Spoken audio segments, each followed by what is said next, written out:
Star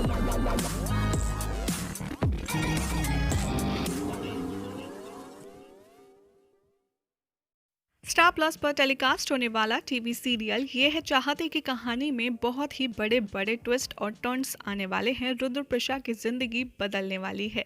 आज रात के एपिसोड की शुरुआत होगी शारदा के सैंपल मैच हो जाने से, जो हरीश जैन पुलिस के साथ आएगा रुद्राक्ष के घर और डिमांड करेगा मर्डरर को हथकड़ी लगाने के लिए। तभी वहां पर प्रिशा आएगी और पुलिस वालों को रोकती आएगी नजर और कहेगी रुक जाइए, माँ बेकसूर हैं, ये गलत हो रहा है। पुलिस बड़ी ही हैरानगी से देखेगी और पूछेगी अच्छा ऐसा कौन सा इंसान है जिसने आपको असली सीसीटीवी फुटेज भेज दी या फिर आपको कातिल का नाम बता दिया, जिससे आपकी ये सासू माँ जिनका डीएनए सैंपल कीर्ति के डीएनए से मैच हुआ है ये बेकसूर हैं। देखिए मैडम, आप ये सारे सवाल जवाब पुलिस स्टेशन में आकर करिएगा, हमें अपना काम करने दीजिए, हमारे पास फिलहाल अरेस्ट वारंट है। प्रिशा पुलिस वालों को अपनी बात ना सुनता देख गुस्से में भड़कती है और कहती है एक मिनट, ये तो सबको पता ही है कि कीर्ति की मेंटल सिचुएशन बिल्कुल भी इम्बैलेंस थी और बिल्कुल भी ठीक नहीं थी। वो एक मेंटली डिस्टर्ब पेशेंट थी और उसको पागल करने के पीछे सबसे बड़ा हाथ आप जानते हैं किसका था? वो था उसी के पिता हरीश जैन का। ये बात सुनकर पुलिस और हरीश जैन दोनों ही तिलमिला जाते हैं और कहते हैं प्रिशा से तुम्हारा दिमाग खराब हो गया है क्या? मनगढ़ंत कहानियां बनाई जा रही हो। प्रिशा यहाँ पर सबके सामने वो राज खोलती है जो शारदा ने सिर्फ प्रिशा के आगे खोला था, सालों पुराना राज। यहाँ पर प्रिशा शारदा के बारे में वो गहरा राज खोलते हुए कहती है कि पुरानी कहानी मैं आपके सामने एक बार फिर से दोहरा देती हूँ, जिससे हरीश जैन तो काफ़ी अच्छे से वाकिफ़ है। कीर्ति सबके सामने पुरानी कहानी दोहराने के लिए ही आई थी। माँ की दोस्त की मशीन का बटन माँ ने नहीं बल्कि आपने खुद किया था, यानी कि अपनी पत्नी की मशीन का बटन आपने खुद किया था। और बचपन से लेकर अभी तक कीर्ति यही समझती आ रही है कि उसकी माँ का कातिल कोई और नहीं बल्कि शारदा माँ है, यानी कि ये है। ये बात सुनकर हर कोई काफ़ी ज़्यादा शॉक्ड हो जाता है और प्रिशा की तरफ देखने लगता है। आगे प्रिशा कहती है और जब शारदा जी यानी कि माँ ने पूरी सच्चाई कीर्ति को बताने की कोशिश की तो वो ये बात सुनकर और भी ज़्यादा पागलों की तरह बिहेव करने लगी और कहती नहीं है आप मेरी माँ के मर्डर के इल्ज़ाम में तो बच सकती हैं, लेकिन आप मेरे मरने के इल्ज़ाम में कैसे बचेंगी और मैं आपको फंसाऊंगी तभी मेरी ज़िंदगी का मोटिव पूरा होगा। ये कहकर कीर्ति ने उस बिल्डिंग से छलांग मार दी और इसी के इंसिडेंट्स को देखते हुए माँ ने उसका हाथ पकड़ा। तभी उनका झुमका कीर्ति के हाथ में आ गया और माँ ने उसे ऊपर खींचने की बहुत कोशिश की, लेकिन कीर्ति ने माँ का हाथ जान के छुटाया और इसीलिए माँ के नेल्स में कीर्ति के हाथों की स्किन आ गई। अब आप समझ चुके हैं कि माँ बिल्कुल बेकसूर है। ये इंटेंशनली मर्डर नहीं बल्कि सुसाइड है जो कीर्ति ने खुद अपनी मर्जी से की है। साथ ही प्रिशा यहाँ पर हरीश को कहती आती है नज़र कि आखिर आप ऐसा क्यों कर रहे हैं? माँ तो आपकी बीवी की बेस्ट फ्रेंड थी ना, आप आखिर माँ से ऐसी कौन सी पर्सनल दुश्मनी निकाल रहे हैं?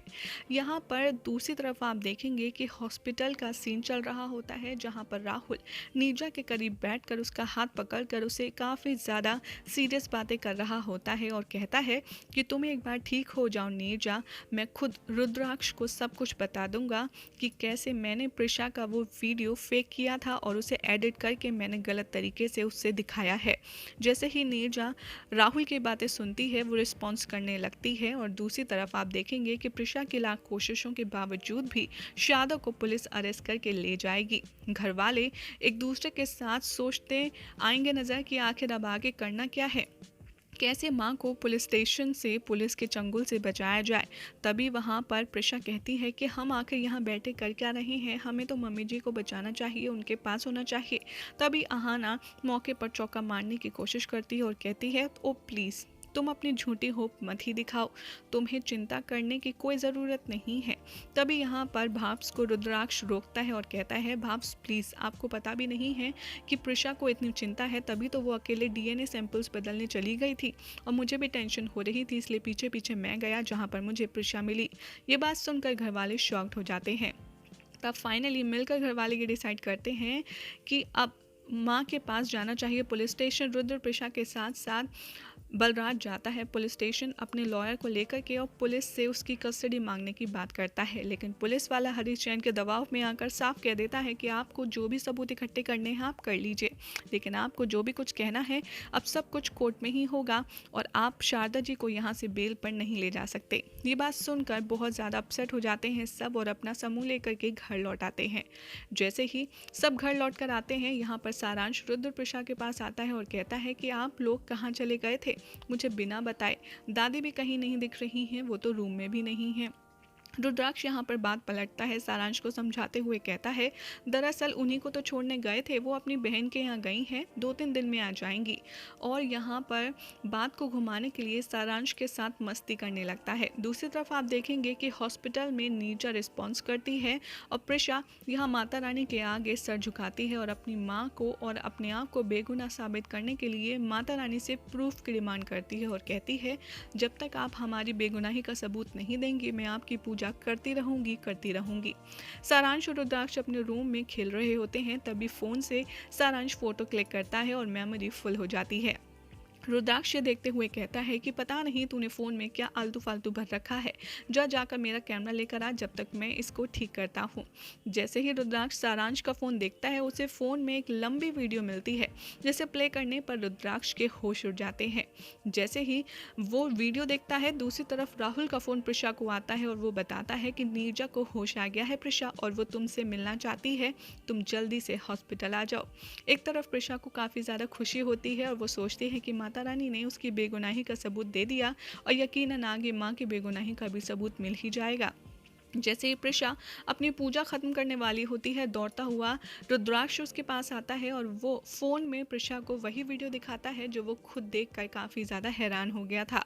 प्रिशा यहाँ पर रुद्राक्ष की ओर देखती है और कहती है वाओ, ये तो बहुत बड़ा प्रूफ हमारे हाथ लगा है। और दूसरी तरफ प्रिशा हॉस्पिटल में नीरजा से मिलने के लिए भागती है और पीछे पीछे रुद्राक्ष भी जाता है प्रिशा को बिना बताए। यहाँ पर राहुल प्रिशा से कन्फेस कर रहा होता है कि मैंने तुम्हारे साथ बहुत कुछ गलत किया है, मैंने ही तुम्हारा वीडियो सही तरीके से जो बना था उसको एडिट करके रुद्राक्ष के सामने गलत तरीके से प्रेजेंट किया और मुझे माफ़ कर दो, मैं बहुत ज़्यादा घटिया इंसान हूँ।